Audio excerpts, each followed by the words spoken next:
Ever wondered what it takes for a family business to not just survive, but really thrive across generations? Yeah, it's a question a lot of people grapple with. It's pretty fascinating, and we're going to dive deep into it today with help from Doug Gray's work. Doug Gray, he's a leading expert in this whole field, Right. and he calls his approach, get this, the people side of family wealth, Okay. which is interesting. He combines like psychology with the more traditional financial and legal advice. So it's not just about the money then. No, not at all. It's about understanding all those relationships, the emotions that get tied in when you're dealing with family and legacy and all of that. Right, right. So much more complex. Oh, absolutely. And Doug's got this incredible track record. Like he's been working with family businesses since 1997, boasts a 100% client satisfaction rate. Wow. And he's got experience across a really diverse range of sectors too. So he's seen it all. That's impressive. He literally wrote the book on this, didn't he? He did the Success Playbook for Next-Gen Family Business Leaders. Where he outlined 7 essential elements for building that lasting legacy. Exactly. Okay, so let's unpack these, shall we? Let's do it. What's the first one? Well, the first one Doug highlights is clarifying roles.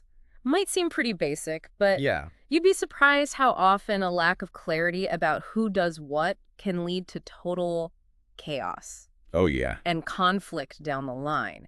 Big time. Right. It's like too many cooks in the kitchen kind of thing. Exactly. Everyone needs to know their place, their responsibilities. Otherwise, Stepping on toes. big time. Doug outlines 3 main groups of players, actually. Okay. You've got the owners. They're the strategic decision makers. Then you've got your next-gen leaders, the ones who are going to take over one day. Right. And then the multidisciplinary advisors, all those financial, legal, psychological experts who provide guidance. So like a well-coordinated team. Exactly. Each player's got their unique skills, expertise, and they're all working together. Towards that common goal. Yeah. And that leads perfectly into Doug's second essential, developing those next-gen leaders. Right. So it's not enough to just like identify potential successors. You have to actually... You're going to invest in their growth, prepare them for what's ahead. It's a big deal, yeah. Oh, Doug's really passionate about this. He's even created specific resources for this. Like what? Things like next-gen peer groups where they can connect with others facing similar challenges. Okay. And then 360 assessments to get a good view of their strengths, weaknesses, that sort of thing. Sounds like he's going beyond the traditional mentoring training even. Yeah, it's about creating that environment where they can develop, but also address any of those anxieties they might have. About stepping into these roles, yeah. It's a lot of pressure. Doug emphasizes that this investment is crucial. In fact, he even compares it to investing in the fourth quarter, securing those future gains. And then the third essential he highlights is assembling a multidisciplinary advisory team. So it's not enough to just have like financial and legal advice. Nope, you need a whole team, experts from all these different areas to give really comprehensive guidance. Like a dream team. Yeah, exactly. Doug often acts as a quarterback for these teams, making sure everyone's on the same page. And he always says you have to have a business psychologist on that team. Interesting. Why is that so important? Well, he believes psychologists bring that understanding of human behavior, family dynamics, all of that. Right, right. It can help navigate those really sensitive conversations that come up in family businesses. And address conflicts. Oh, definitely. And just help everyone communicate better. It's like having a translator for all those unspoken emotions that are at play. Yeah. Exactly. They bridge the gap between the rational and the emotional, making sure both are considered. It's not just about the bottom line, it's about the family as a whole.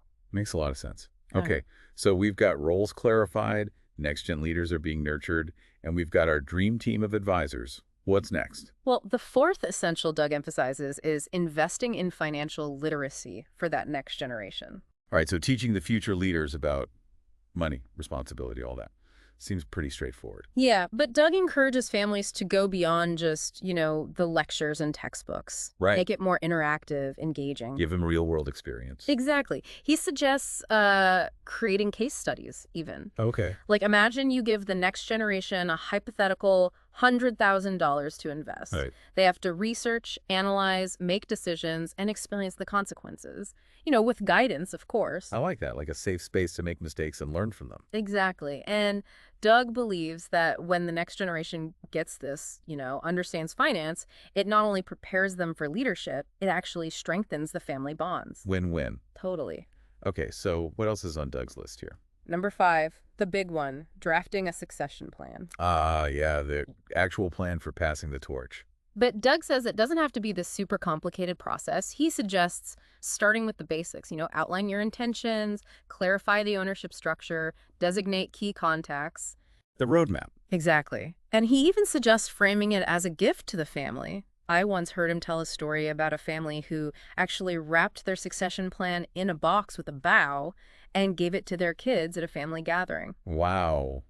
That's a really interesting way to look at it. Reframes it completely. Yeah, it takes away that fear, uncertainty, makes it more about excitement, a shared vision. Exactly. So it's not just about the legal stuff, but the story behind it. That's right. And that leads us to Doug's sixth essential, Okay. prioritizing, and this is a good one, family capital. Family capital. I'm not familiar with that term. Yeah, it's about recognizing that the bonds within a family, they're a form of wealth in themselves. Okay. It's the open communication, the values you share, traditions, even just laughter. Not just monetary assets. Nope.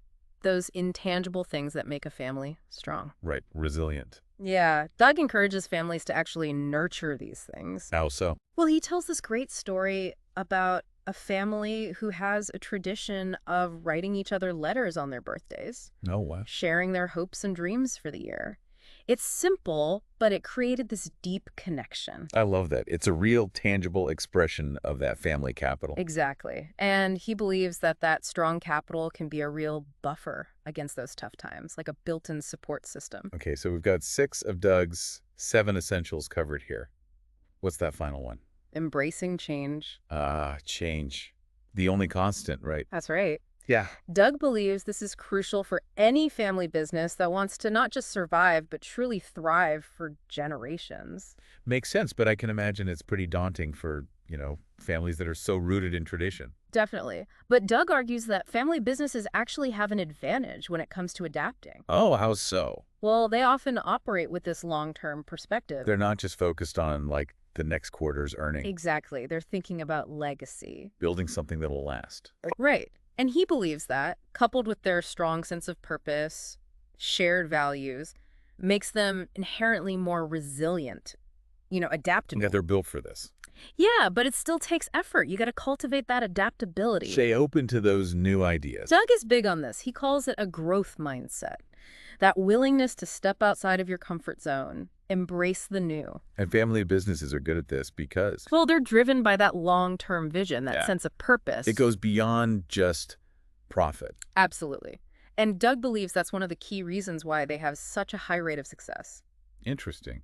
But it doesn't just happen on its own, right? Oh, no. It takes work, dedication, and a willingness to, learn and adapt. That's where Doug's work comes in. Exactly. He gives those families the tools, the insights they need to navigate all the complexities, to build something that lasts. So it's not about just following a set of rules. It's about understanding the dynamics of your family, your business, and finding what works for you. Not a one-size-fits-all approach. Right. Doug always says that. It's about the values, goals, aspirations. Unique to each family. Absolutely. And remembering it's a journey. Ups and downs, challenges, triumphs, the whole deal. But they can make it. Oh, yeah.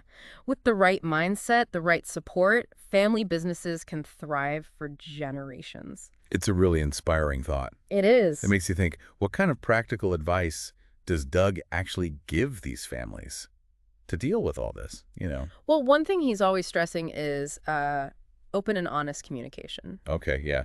Sounds simple enough, but I bet those conversations can get tough. Right? Oh, definitely. Especially when you're talking money, power, the future of the business. High stakes. Yeah, it takes a lot of courage to be that vulnerable, but Doug believes it's just essential for building trust. Within the family. Exactly. And it's not just between, generations, Oh, right. It's siblings, cousins, spouses, everyone involved. Everyone in the system. Yeah. And he's got some really interesting insights into those dynamics, the way those relationships play out. I bet. He's worked with families where, siblings have totally different visions for the business. Oh, I can imagine. And he's helped them find ways to come together, find that common ground. So it's like family therapy, but on a bigger scale. That's a great way to put it. And actually, speaking of therapy, one of Doug's suggestions is for families to, consider it, even if they think everything's fine. Really? Yeah. Even if there are no major issues. Yeah. He believes it can provide a safe space to just air things out, Work through those little tensions that might be simmering. Exactly, before they, become big problems. Explode. Yeah. He compares family businesses to a pressure cooker sometimes, if you don't release that pressure. Things can get messy. And I think it's even more crucial now, Oh, yeah. with all the pressure families are facing. The world's changing so fast. Think about social media even. It's changed how families communicate. Completely different landscape. And it can make those existing tensions like 10 times worse. Right, and then you add in the whole succession planning thing on top of that. Oh, yeah. Now you've got to think about online reputation, digital presence, all that. It's a whole other layer. It really is. Just another example of how these businesses have to adapt to keep up. Stay relevant. Exactly. And that brings us back to Doug's point about embracing change, doesn't it? It does. It's not just about reacting, but looking for those opportunities to learn, to grow. Innovate. Yeah. Doug believes in that growth mindset, that willingness to push yourself. Embrace the new. We were talking about that before. And he thinks family businesses are especially good at this because of their long-term vision. Right, that sense of purpose. It's not just about the bottom line. They're playing a different game. They're thinking about legacy, building something that will last. It's a whole different perspective. And Doug believes that's one of the big reasons why they're so successful. But it still takes work. It's not magic. Oh, no, it takes dedication, a willingness to keep learning, keep adapting. And that's where Doug comes in. Exactly. He helps them navigate it all, gives them the tools. To build something that lasts. That's the goal. Not just following a rule book. It's about finding what works for your family, your specific situation. No one-size-fits-all solution. Doug's big on that. Because every family is unique. Exactly. Different values, different goals. It's a journey. It is, with its ups and downs, challenges, triumphs. But it's worth it. When you see these family businesses thrive, it really is something special. It's inspiring, for sure. Yeah, it's really amazing to see what these family businesses can do when they're working together like that. It is. And what's interesting is Doug's work isn't just for these huge companies. Right. It applies to any family, really, whether you own a bakery, a tech startup, or even just like a family recipe that's been passed down. It's about the legacy, not the size of the business. Exactly. Recognizing that family legacy isn't just money or, possessions. It's the values, the traditions, the stories. It's the things that connect us. Exactly. To our past, our future. So even if you're not running some Fortune 500 company, you can still learn from this. Apply these principles to your own family. Absolutely. Like, think about communication. Yeah, that's huge. Doug talks about those open and honest conversations, hopes and dreams, all of that. That's important for any family. Strengthens those bonds. Creates understanding and that idea of family capital, It's a good one. It reminds us that our relationships are the most valuable things we have. Couldn't agree more. Nurturing those connections, that's how we build a legacy of love, support, those shared experiences. Well, we've covered a lot today, haven't we? Doug Gray's 7 essentials for building that lasting family business legacy. From those roles to embracing change, it's a lot to think about. It is. It's a roadmap for these families, Helps them navigate all this stuff. Wealth, the legacy, the generations. It's complex. Yeah. And what I like about Doug's approach is it's both, like wise and kind. He gets it. He gets the challenges. But he also believes in what families can achieve. It's pretty cool. If anyone wants to learn more about Doug Gray, his work, you can find him at nextgenpeergroups.com. He's got tons of stuff there, articles, videos, all of that. And of course, his book, The Success Playbook for Next Gen Family Business Leaders. If you want to dive deep, that's the place to go.